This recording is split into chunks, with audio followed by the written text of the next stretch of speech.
Welcome to the Jiu Jitsu podcast. My name is Stacy. I'm a Jiu Jitsu and this is my podcast. In today's episode, we are going to address cleanliness and hygiene in Jiu Jitsu. And I'm pretty sure a lot of you are probably going to be thinking, like, what do you mean? Why do you have to talk about this? And in fact, I was sort of like that too. But then after talking with my healthcare consultant, she explained that everybody's expectation is a little bit different.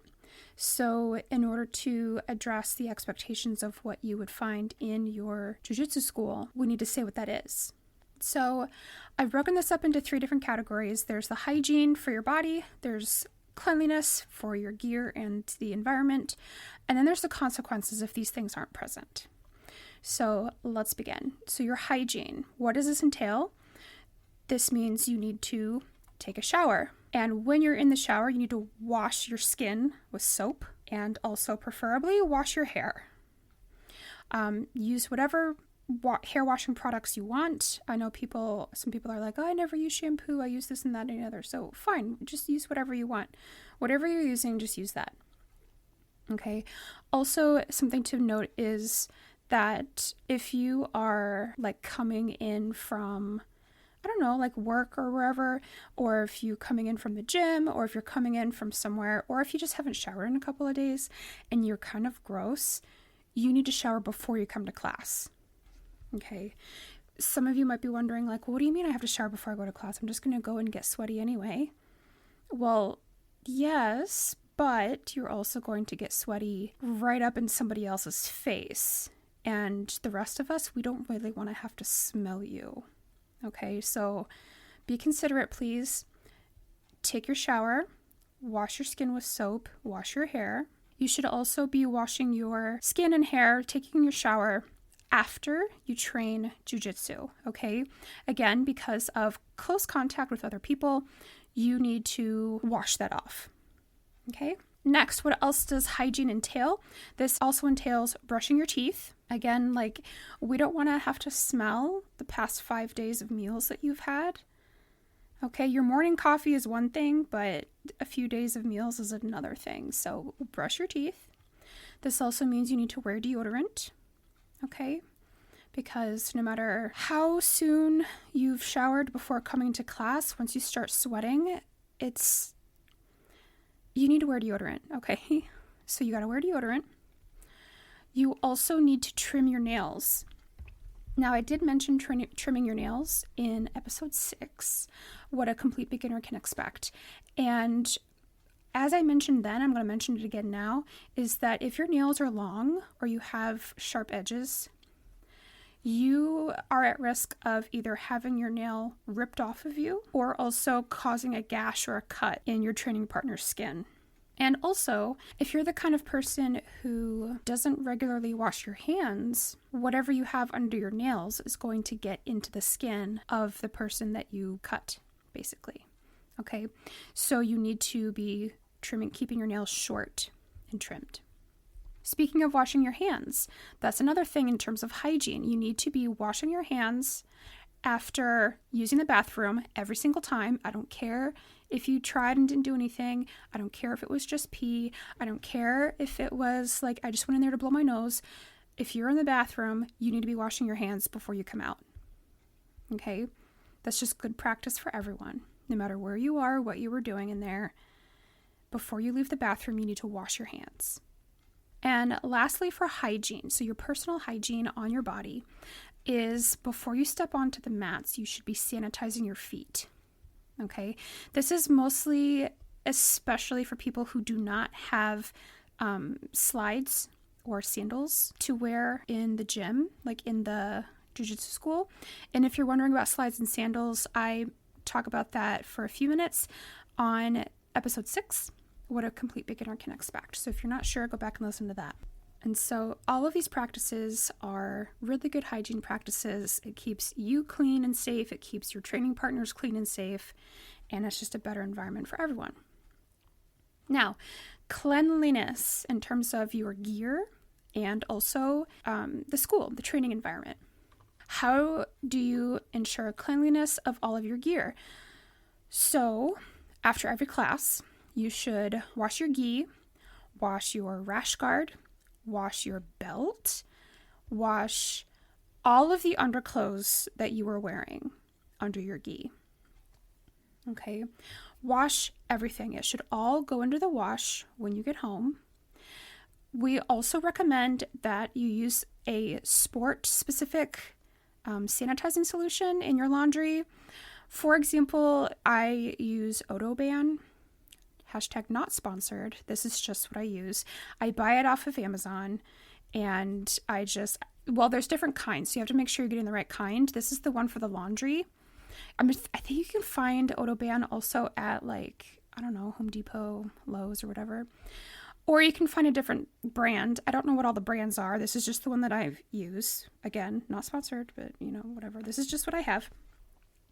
And you just add it to your laundry when you're washing it.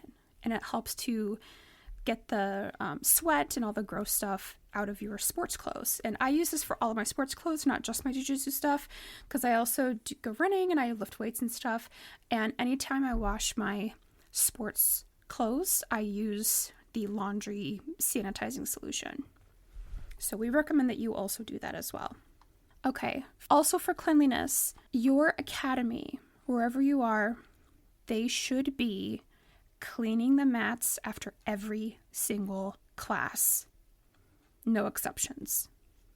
Okay, they should be using a high quality germicide solution. They should be cleaning the floors in the locker rooms regularly. They should be cleaning the bathrooms regularly. They should be cleaning the showers regularly. They should also be encouraging all of their members to have proper hygiene and practice proper cleanliness. Because, like I said in episode 2, finding a good jiu-jitsu school, if your academy is not clean, you do not want to train at that academy. So you need to turn tail and run away. These are the expectations that need to be adhered to. Another thing is illnesses, okay? Again, this is all part of keeping your community, your training partners safe and healthy. If you are sick, you need to stay home. I'm pausing for emphasis here, but if you are sick, you need to stay home. Point blank period. There's nothing else to say except that I don't want to catch your germs. I don't care if it's not COVID. You know what I mean? This is something, okay, so I'm about to get on my soapbox here just a little bit. This is something I feel very strongly about, mostly because I myself am an immunocompromised person. So no matter what it is, I have a higher risk of catching whatever illness people have, if it's communicable. So even if it's not COVID, if it's just a cold, well, I don't want your cold. If it's the flu, if it's bronchitis, if it's a low-grade fever, I don't want that. It doesn't matter if it's not COVID. If it's literally any other illness, I still don't want it. Okay? Not only is it going to affect me a little bit worse than it affects other healthy people, but it takes me about twice as long to recover. So if you're out of training for 1 week because you're sick, if you come when you're contagious, you give it to me, I'm going to be out for a minimum of 2 weeks. So that's really something to consider, you guys. If you're sick, stay home. Okay. Now let's talk about the consequences of not having good hygiene or good cleanliness. And for this, I have asked a very special guest, my sister. She is a nurse, and she has been for a very long time. She's a healthcare professional, and so she is here to really talk about the hows and the whys of what's going to happen if you don't practice good hygiene or good cleanliness. So I spoke with her a week ago, and so I'm going to play that interview for you now. Hi, April. Can you please tell the audience a little bit about why you are here?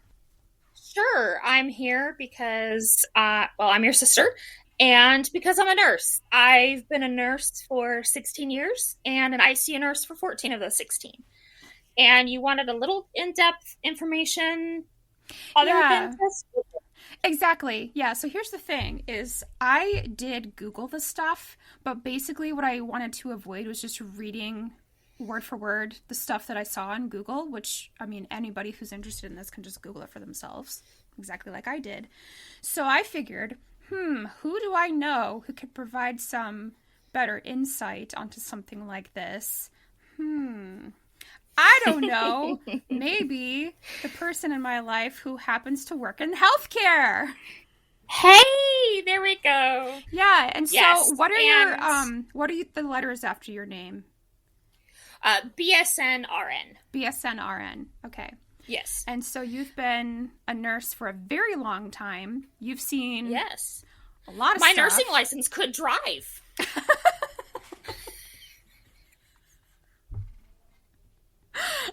Yes, it could. Okay, so let me just explain to the audience the three things, or the three diseases I had looked up, because I didn't mention these yet. So the diseases I had looked up as consequences of having bad hygiene and bad cleanliness were fungal infections, such as athlete's foot and ringworm, staph infections, and MRSA, which is also a type of staph infection. And those were the three main ones that I think people are probably more susceptible to catching in an environment like this if there is bad cleanliness and or bad hygiene. So these are, I guess, are the three that we're going to talk about. So... Yes. Well, and also, you also mentioned respiratory illnesses like colds, flu, COVID, that sort of thing. I did, yeah. So I already talked about that, or I will be talking about that. But basically, what I just said was, if you're sick, just stay home. Yeah. Yes. Like, I don't want to catch your germs. Yeah. I've already said that, though. I kind of went on a little rant about that, so we can just kind of skip that part. That's okay. We can skip that part and just talk about the things that I just mentioned.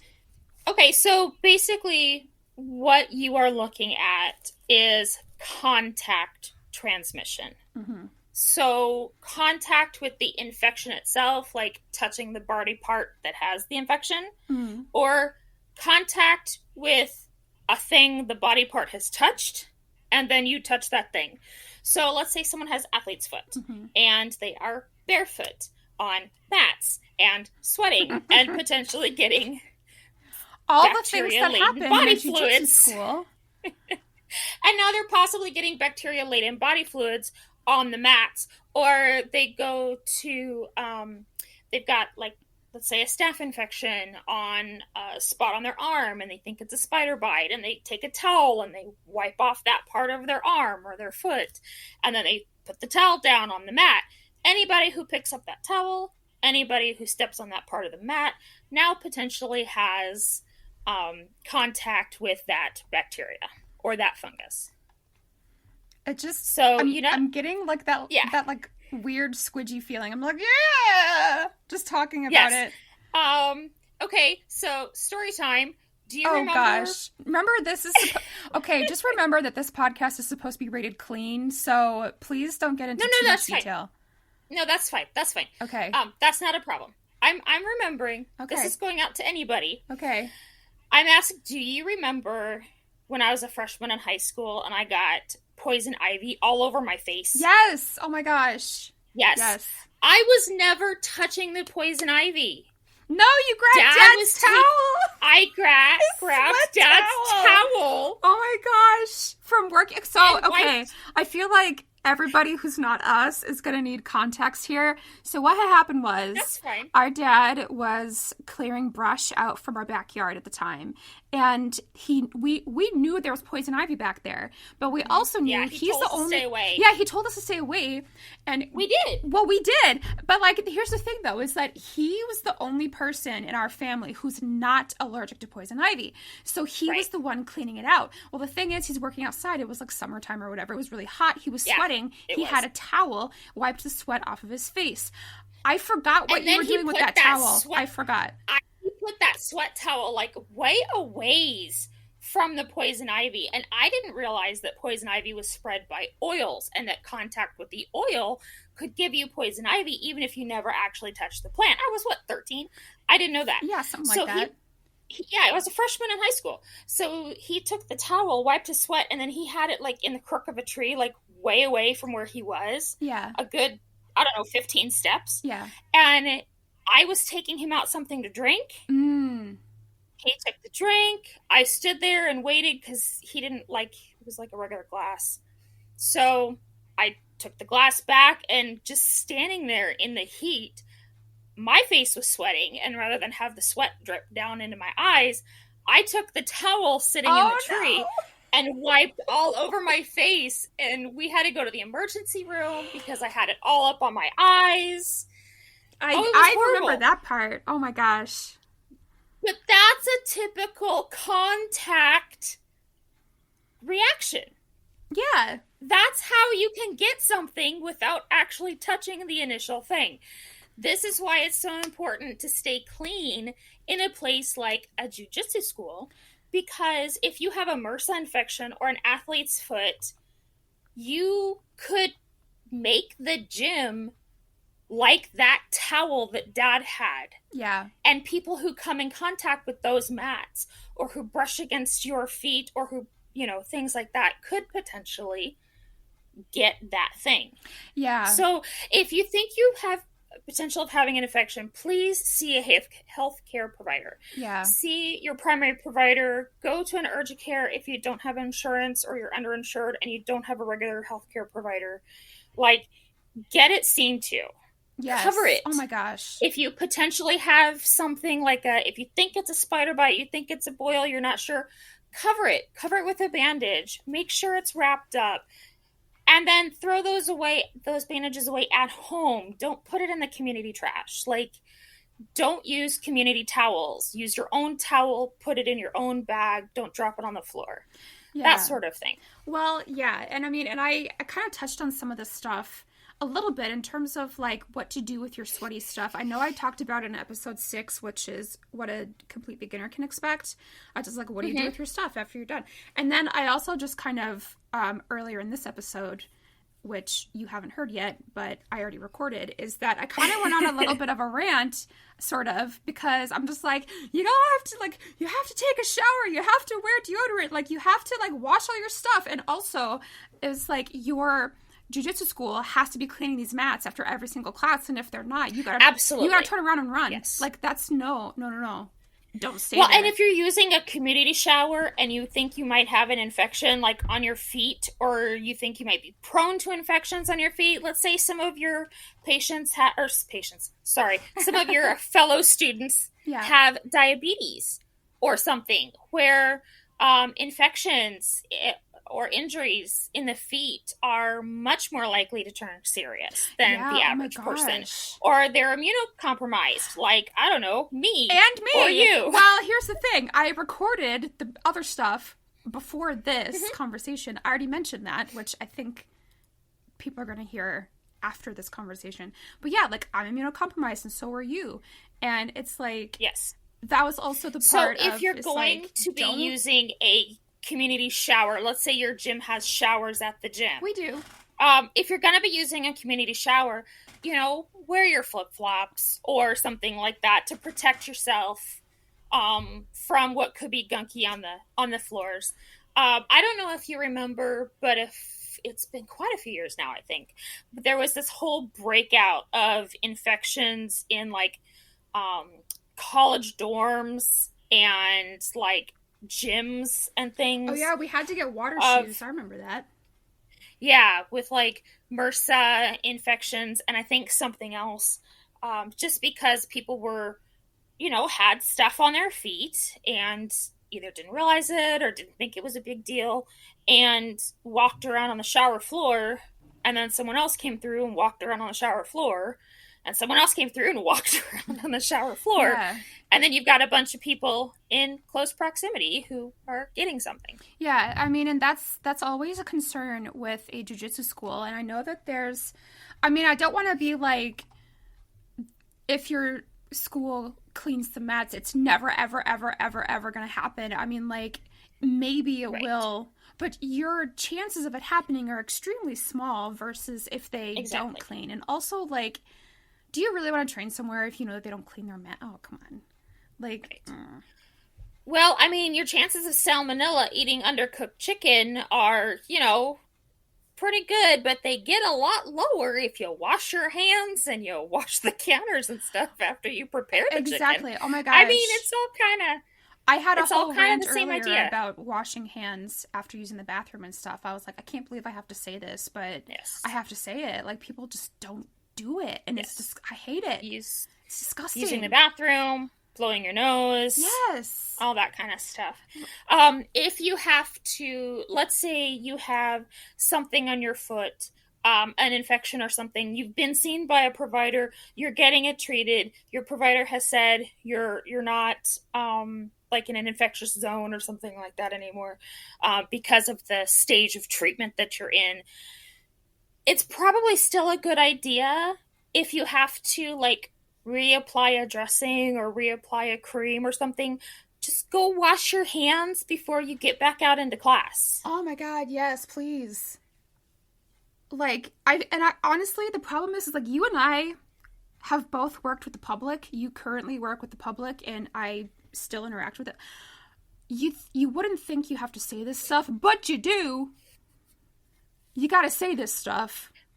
Well, and part of that is because everybody grows up with a different definition of what is and is not considered normal. I will say that moving from, just you and I as siblings in a house like suburbia to being married and having 3 boys out across the street as a cow field, in our little bitty town, my definition of what is and is not dirty has changed a lot. But that doesn't mean that we don't still wash our hands. Yeah. So, I mean, everybody learns different things growing up, and they all have different lines of appropriate and inappropriate, and different settings where different things are appropriate or inappropriate as far as hygiene goes, or what is and is not dirty and what is and is not acceptable. And, the door of your jiu-jitsu school should be one of those times where now there's a line and now there's rules and what's the word I'm looking for? Etiquette. Yes, etiquette. Common courtesy. Yeah. And we cross this line, and now things are different than they are at home or at school or in the workplace. I'm not going to wear a workplace outfit to be lounging around at home. I'm not going to wear my scrubs to go for a run. There's different lines of what's okay for different settings. Yeah. And, you cross that jiu-jitsu door line, there should be, okay, now I need to pay attention and take care of my people as well as myself. Well because said. That's what you're doing. Well said. That's what you're doing. Also, totally unrelated, I absolutely heard that thunder crack just a little bit ago. Oh, I don't know if that was thunder or not. I totally have my earbuds in, so it might have been thunder. It's okay. But anyway, I don't want to detract from the gravitas of what you just said. Sorry. But I got distracted. I was like, well, anyway. Sorry. Well, squirrel. Yeah. It's okay. I do it too. Squirrel. Okay. But circling back to the very profound thing that you just said. You cross that line, you now have new etiquette that you're following in your jiu-jitsu school, because when you do, you're taking care of your people and yourself. Yes. And if everybody does that, you're all taking care of each other. Yes. And that's the environment that, at least at my school anyway, I know under my organization, that's the environment that we cultivate. That's what we want. Well, in listening to previous podcasts, it sounds like that's the kind of environment that you're recommending people look for. Exactly. I mean, that's exactly what I want people to have, because that's what I have, and I've really thrived in this environment, and I've really kind of lucked out that my first try was like a really good one, you know what I mean? Like, I've got the best quality on the first go, and so I really want people to be able to recognize that for themselves. And it sounds like, now I've never been a jiu-jitsu practitioner. A lot of these, what can a brand new beginner expect sorts of things are because I've peppered you with a bunch of questions. Yeah. Like, what does this mean? What is that all about? Well, that's what I said during the last two. Yeah. About the jiu-jitsu terms. Sorry, I'm getting too far off track. We're talking about how to not get. Sorry, that's okay.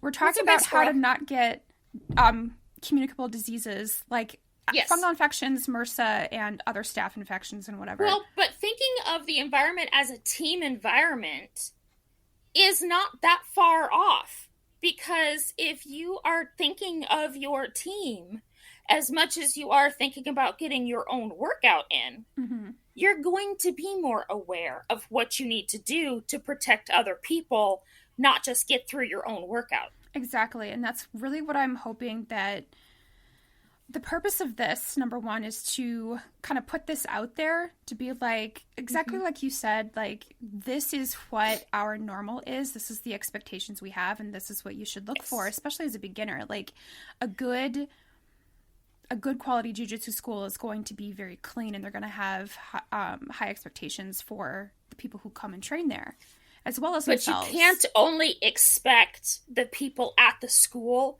to be 100% in charge of the cleaning. Yes, you want your school to be a clean school. Yes, you want them to clean their mats. But you need to pay attention to what's going on in and on your body.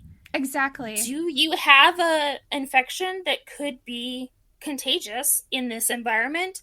Then you either shouldn't go, or you need to get it treated, or you need to keep it covered. You know, whatever your professional tells you to do. Yeah, exactly. Yeah, and you need to be aware of the things you use, like the poison ivy towel. Yeah, be aware of the things you're using and the environment you're in, and let's not, put things where people could catch them. Exactly. Yeah, and I think it's also trying to cultivate the team mindset and the team mentality, which is also what my gym did during the very beginning of the COVID outbreak. You know, back then, 3-ish years ago, we didn't know as much about COVID as obviously as we do now. There was no vaccine, and everybody, like, we were all freaking out, especially me, because I'm immunocompromised in a contact sport. So for me, I obviously, like, I didn't train for a long time, but then once we came back to training, once things were opening back up, we had very strict cleanliness, masking, distancing protocols that every person who wanted to come and train at that class, they had to follow, regardless of what they thought or believed about COVID in general. And that was the decision by the school leaders and Professor Carlos and them.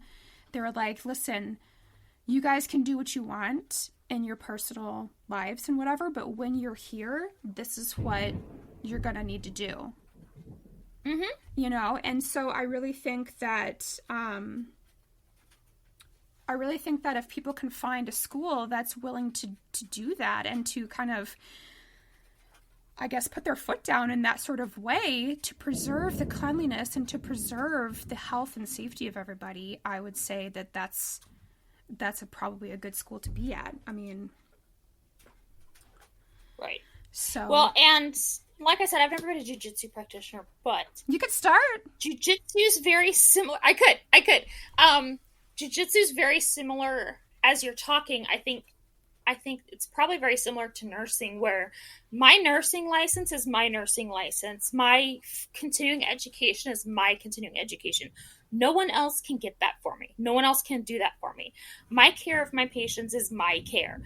Just like your dedication, your workout, the effort you put in, that's an individual thing. But if you don't have your team, you can't really do the job. Exactly. Yeah, we want to preserve our training partners.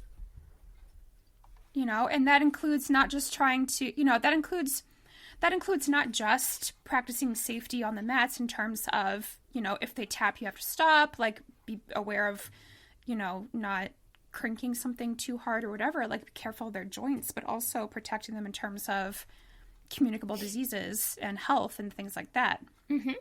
Absolutely. And if you see something, clean it up. Oh my gosh, yeah. Or if you don't want to, if you're like, I'm not touching that. Do I sound like a mom there? Well, but it's also like, oh my gosh. So if you see the mess, clean it up. It doesn't matter whose it is. Or if you're like, I don't know if I want to touch that, then like notify somebody that there's something there. Yes. And keep everybody else away from it. Like, exactly. Whenever somebody gets a cut or whatever and bleeds, and if there's blood on the mat, we're just like, oh, there's blood on the mat. Nobody come over here. We need to get this cleaned up. Absolutely. Absolutely. And just as much of a precaution as everybody looks at blood, that's how you should look at any potential like skin infections of your body or any potential respiratory infections. If you have the flu, don't go train.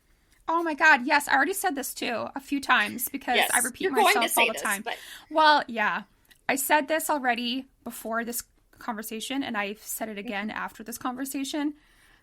I don't want your germs. If you're sick, stay home. Yes. And you can do other things at home to help you stay in shape. You don't have to go hang out with everybody else if you're sick.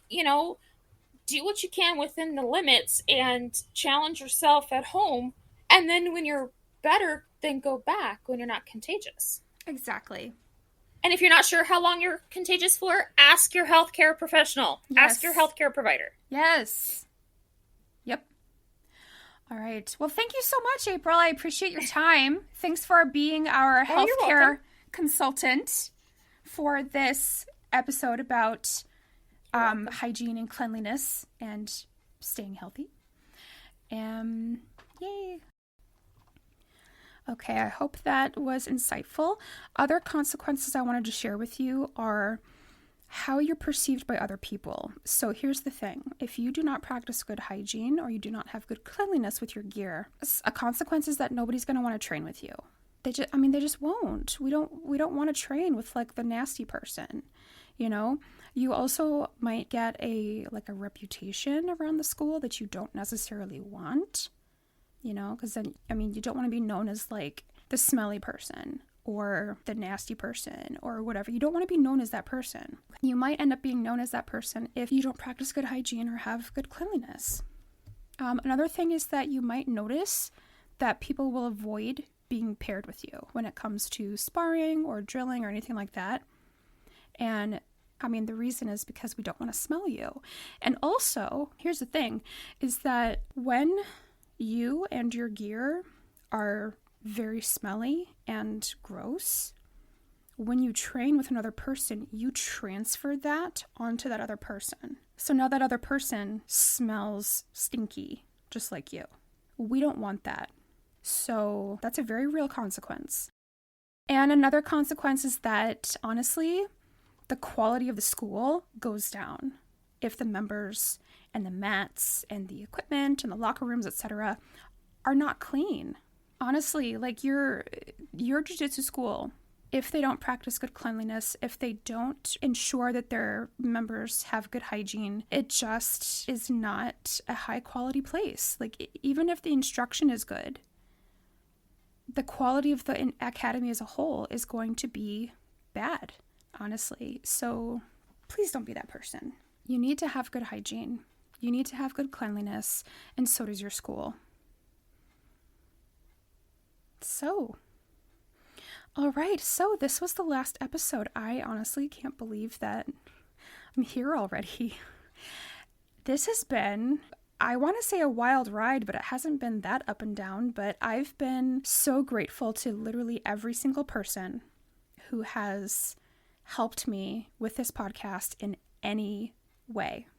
Whether it was answering my Instagram DMs for, giving me advice, or interacting with my posts, or leaving me feedback on any of the episodes. I want to thank you from the bottom of my heart.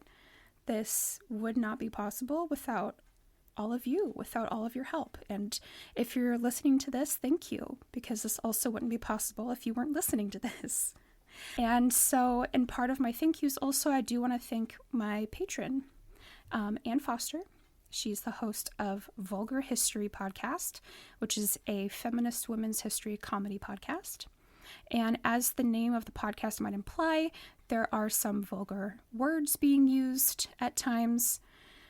So if you're interested in women's history about women that you may not have heard before, then Anne's podcast would be the one for you.